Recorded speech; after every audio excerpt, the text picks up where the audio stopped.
দিতে চাই, এইখানে এমন বোন এসেছেন যার স্বামীকে পিলখানায় খুনি আওয়ামী লীগের তাপসের গাড়িতে তুলে তারপরে আগুন জ্বালিয়ে দেওয়া হয়েছে। সাপ্লাই আহারে পিলখানায় তো নাম কাওয়াস্তে একটা কমিশন হয়েছে। সাপ্লার সবাই গরিব বলে, গ্রাম থেকে এসেছে বলে যেই গণহত্যা সাপ্লাই হয়েছে, তাদের নামে কি একটা কমিশন করতেও এই সরকারের লজ্জা লাগে?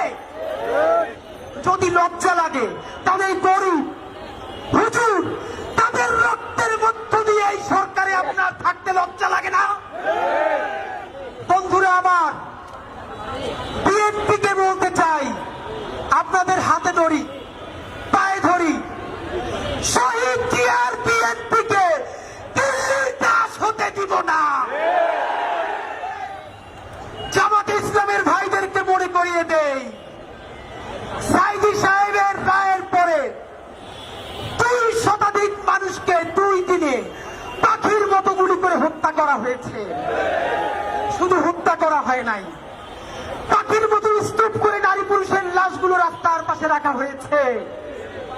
সেই গণহত্যাকারী আওয়ামী লীগ, তাদেরকে যারা দেখেছে তারা হলো সেই দিল্লি, ভারত, জামাতে ইসলামী। স্পষ্ট মনে রাখেন, সাইদি নিজামীদের জামাতকে ভারতের দাবিদার হতে দিব না। এনসিপির ভাইয়েরা মনে রাখো, শত শত জুলাইয়ের রক্তের মধ্য দিয়ে নেতা হইছো তোমরা।